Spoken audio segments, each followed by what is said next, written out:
You're here at KO Media, and with a not so scary Peter Queally this time. I'm actually standing beside him. So Peter, banter apart, another huge card, and some might say your fight is slipping under the radar. It's probably one of the most competitive and hardest fights on the card. And would you concur? I certainly would. I think it is the most competitive fight matchup on the card.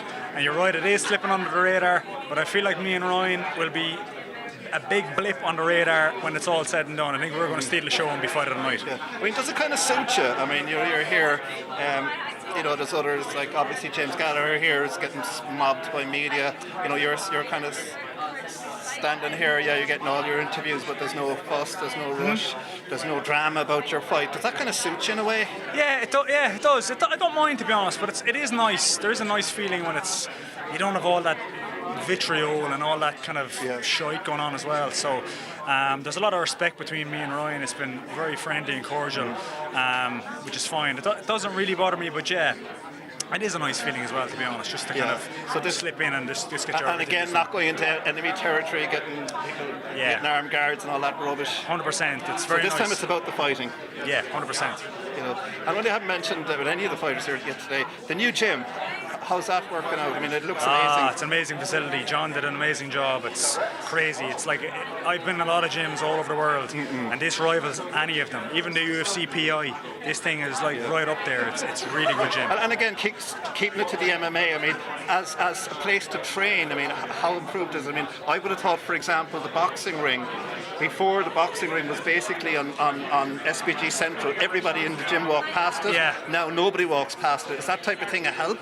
Yeah, it's a little more secluded. Now, I don't mind it being right out there. Like, I actually schedule, John will tell you this, I schedule my sparring in the gym at the busiest time I can pick. Yeah. And the reason I do this is because I want a crowd watching, and I want the pressure of eyes on me. Because I'm obviously high up in the gym, and I'm supposed to kind of win my spars.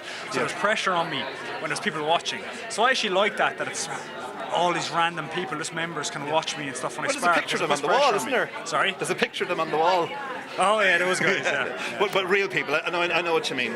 The pressure of, right, you know, no, you have to get that extra 1% out of you because your peers are watching. Yeah, so that doesn't. I've never been one to schedule my sparring at real quiet times and be private and stuff. I don't mind people watching because it puts pressure on you, and that's what ultimately kind of, if there's pressure and it's uncomfortable, you'll evolve. That's what you need to do. You know, and again, last time out, like you had an amazing walkout.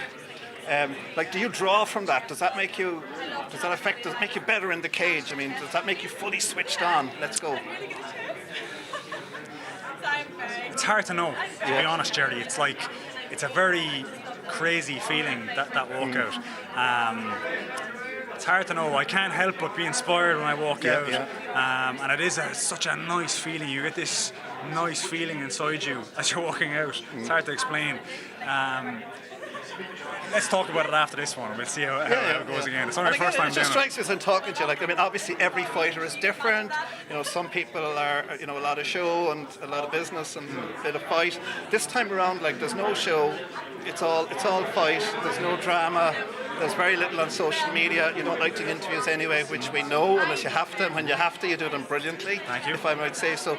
But I mean, so does that like kind of suiting you as well? Again, you know, this is a... Yeah, it doesn't. Yeah, it does. Now, I didn't mind doing the media the last time, but it is nice just to be able to sit back and focus on the fight. Yeah. And just put all your energy into that. But I don't mind. When I have to do the media, I do it, Jerry. I don't mind doing it. I've said it to you privately and publicly. Yeah, I know. Yeah. But yeah, it is. To be honest, yeah, it is. It probably does suit me better, just to kind of focus on the fight and let people watch my Instagram and let people see what I'm doing and just do my own thing. That's how I kind of like to keep in touch with and fans. Will you perhaps draw a lesson for that for the future? I mean, you were standing, I mean, I know this fight is slightly under the radar, but it's in that position on the card for a reason. Is this something you might bring into the future and not get involved in all that petty shite before fights and just focus on the training and go in and do it? Yeah, well, I don't actively get involved in petty shite. It's just that the last time there was some shite, so you have to. It's just the way it is. But like in general, that wasn't a criticism. Yeah, no, I know. I know what you're saying, but no, I don't actively. Like, say with me and Ryan, there's nothing there. Yeah. There's only respect there between the two of us. I met him at the press conference we did in the Tree Arena, and I walked up. I'd never met him before, and he was there. We did this photo shoot together. You don't know if you might have saw it outside the Tree Arena. I'd actually go and meet him and spend a bit of time with him. So I walked up, and I was a bit late because of traffic or whatever, but he was there sitting outside in the sunshine, just sitting there, and I walked up and stood in front of him and I said, okay, what's the reaction going to be here? And he just stood up, shook my hand. Okay, that's what we're doing. Fine, Because he's a martial artist. I mean, there's an argument that makes people more dangerous. Yeah, of course, but there's just nothing there. There's no point in manufacturing some sort of feud when there's not one there. It's the opposite. And some people do, you know. They do, and that's fine, but I think that looks fake when people do that. But me and Ryan, the attraction is the fight. We're both excellent fighters. We have a fan-friendly style, no matter who we're fighting. But against each other now, I think it's going to be mental, to be honest. And like, it's just, I think it's going to be a good one. Yeah, so there you have it, lads. Don't fall asleep for this one. Peter Queally versus Ryan Scope. This is going to be one of the biggest fights of the night. And I'm not saying it like this is what the commentators are saying as well, as you know. So best of luck Friday, and keep the head straight. And thanks, Jerry. And hope you do very well. Thanks so Peter. much. Thank you again. Bye.